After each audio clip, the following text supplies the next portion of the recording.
You know this person perfectly. In fact, if you are brutally honest with yourself, there is a very high probability that you are this person. You are the one who is always there. You are the one who listens to their problems for hours at 2 in the morning. You are the one who constantly bends your own boundaries, who sacrifices your own time, and who swallows your own anger just to keep the peace. You pride yourself on being incredibly selfless. You look in the mirror and you genuinely believe that your defining characteristic is your profound, unwavering kindness. But then you look at your reality. You look at your relationships. You are constantly overlooked. You are perpetually placed in the friend zone. You watch the people you sacrifice everything for choose partners who treat them terribly. And deep down, in the darkest, most quiet corner of your mind, a toxic, burning resentment begins to build. You think to yourself, I am doing everything right. I am giving them everything. Why am I being punished for being a good person? But you are not being punished for being a good person. Because the brutal, uncomfortable psychological truth is this. You are not actually a good person. You are wearing a mask. And your kindness is not a gift. It is a highly sophisticated, deeply manipulative currency. Decoding these dark, invisible systems takes days of solitary research and writing in the dark. If this channel brings you any clarity, if it puts into words the things you've always felt but couldn't explain, please leave a like and subscribe. It is the only way I know I am not just speaking into an empty void, and it allows me to keep building this psychological map for you. To understand the terrifying architecture of the nice guy syndrome, which applies equally to both men and women, we must completely dismantle the mainstream illusion of altruism.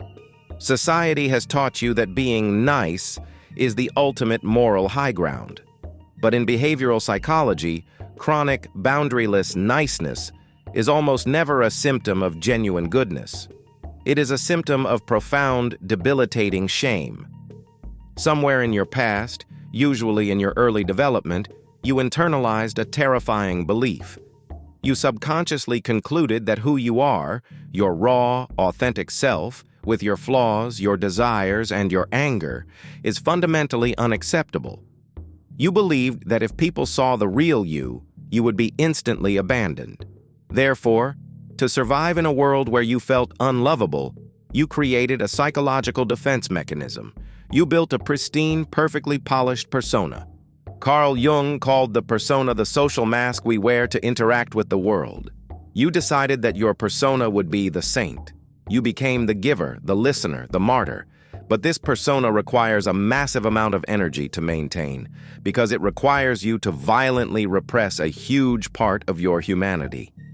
All of your authentic desires, your sexual needs, your boundaries, and your anger do not just disappear.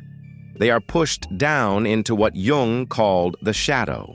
The more perfect your persona becomes on the outside, the darker and more resentful your shadow becomes on the inside. This brings us to the core mechanism of the nice guy psychology, the covert contract. Because you are absolutely terrified of rejection, you refuse to state your needs directly. Asking a woman out on a date requires vulnerability, and vulnerability carries the risk of a no. Setting a boundary with a toxic friend carries the risk of conflict. Instead of facing this terror, you attempt to bypass reality through a secret psychological negotiation.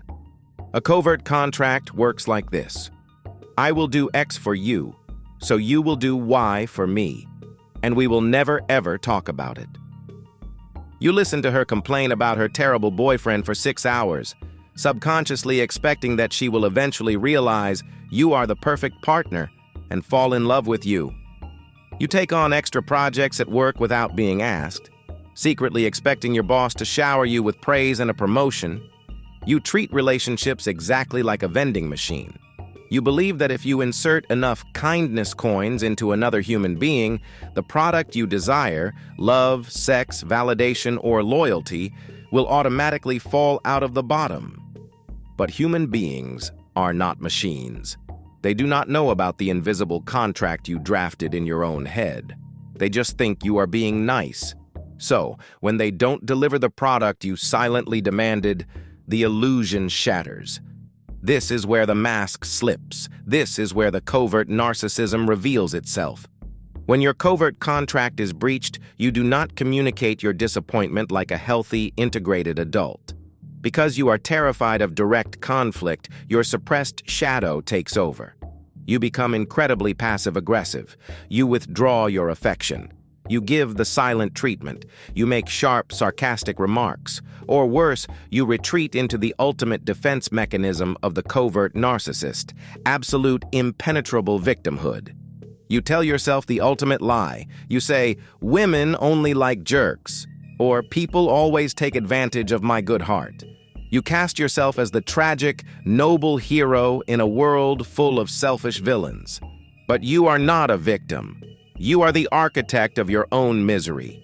By playing the victim, you completely absolve yourself of the terrifying responsibility of looking in the mirror. You don't have to admit that your kindness was actually a bribe. You don't have to admit that you were trying to manipulate another human being into giving you what you wanted because you were too cowardly to just ask for it. Think about the profound arrogance hidden inside the nice guy persona. You are secretly operating from a place of superiority. By constantly giving, constantly rescuing, and never asking for anything in return, you ensure that you are never the vulnerable one. You ensure that everyone owes you. You use your generosity as a shield to keep people at a safe emotional distance, all while quietly judging them for being so dependent on you. This is why people are instinctively repelled by the chronic nice guy. They may not be able to articulate the psychology, but their nervous system detects the manipulation. They can feel the heavy, invisible strings attached to every single favor you do. They can feel the suffocating weight of your unspoken expectations. They sense that your smile is a strategy and that your altruism is an invoice waiting to be collected. So, how do you escape this miserable, resentful loop? How do you dismantle the covert narcissism and actually become a functional, integrated human being? You must let the nice guy die.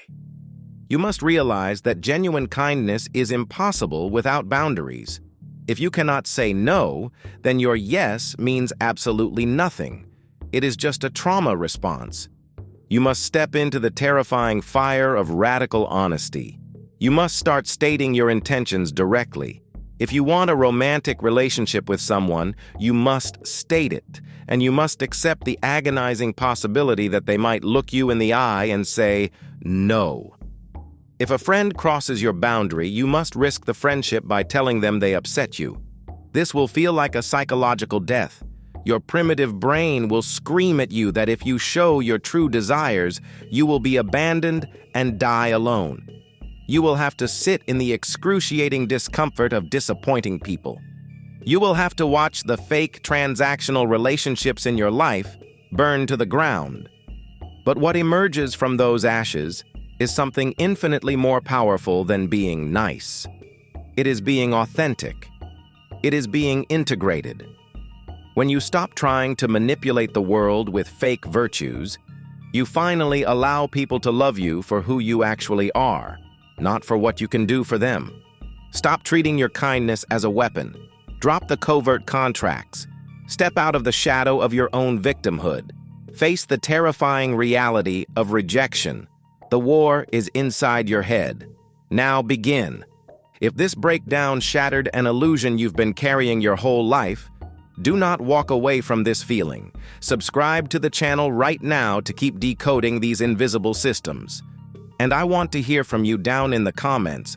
What was the biggest covert contract you didn't even realize you were making? Tell me your story.